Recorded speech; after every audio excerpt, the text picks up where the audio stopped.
Şunu da görsün abi. Şuna tutar mısın abi sen?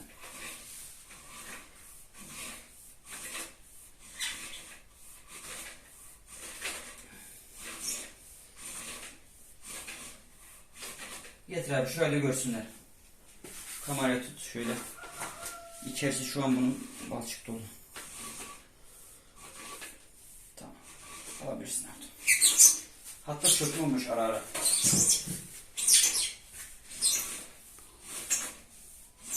Tamam kapatabilirsin abi diyor.